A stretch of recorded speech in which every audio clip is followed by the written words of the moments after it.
बागेश्वर धाम के पीठाधीश्वर धीरेन्द्र कृष्ण शास्त्री बुधवार को जोधपुर पहुंचे। वे जोधपुर के रावत नगर में एक नवविवाहित जोड़े को आशीर्वाद देने के लिए उनके घर गए।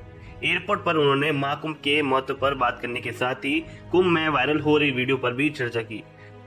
इसी के भी देखिए, हम भी इस आप लोगों तक पहुंचे तो कहीं ना कहीं रील और मीडिया का और सोशल मीडिया का बड़ा हाथ है, लेकिन कहीं ना कहीं वर्तमान समय में महाकुंभ अपने मुद्दे से भटक रहा है।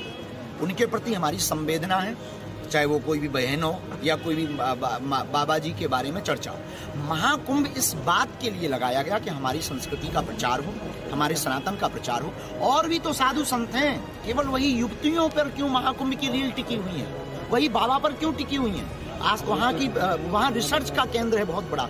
इतने 40 करोड़ लोगों का मैनेजमेंट कैसे हो रहा है, इसका बहुत बड़ा मुद्दा है। ये रिसर्च का बहुत बड़ा विषय है। इतने साधु महात्मा आते कहाँ से हैं, जाते कहाँ हैं, अखाड़े कितने हैं, संगम का महत्व क्या है, हम हिंदुत्व पर काम कैसे कर सकें, कन्वर्जन कैसे रोक सकें, और जो चले गए उनकी घर वापसी कैसे करवा सकें, और भारत को हिंदू राष्ट्र कैसे बनाया जा सके। महाकुंभ इसके लिए रखा है। वो हमें लग रहा कहीं ना कहीं महाकुंभ अपने उद्देश्य से भटक रहा है।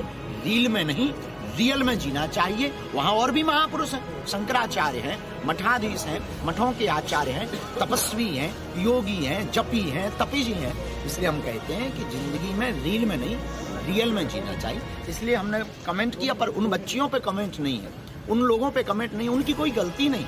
उनकी क्या गलती है विचारों की?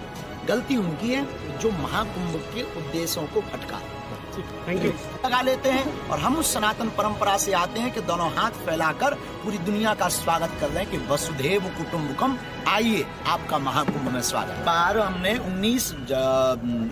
19 जनवरी को आदिवासी जनजागरण महासम्मेलन रखा और पूरे देश के लगभग 22 बसें आपके राजस्थान की गई, जिसमें 1200 आदिवासी परिवार महाकुंभ की तरफ यात्रा में निकले थे।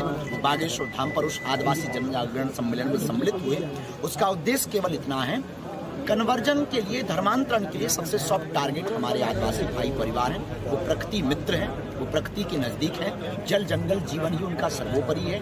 उन धर्मांतरण करने वाली ताकतों को रोकने के लिए, धर्म विरोधी ताकतों को देश निकाला करने के लिए हमने एक नया अभियान छेड़ा है। हर गांव मोहल्ले में अब हनुमान चालीसा बागेश्वर मंडल बनाएंगे, ताकि भविष्य में कालांतर में हिंदुत्व के ऊपर अगर कोई उंगली उठाएगा और कोई भी धर्मांतरण करेगा, उसे देश निकाला किया जाए। आज तक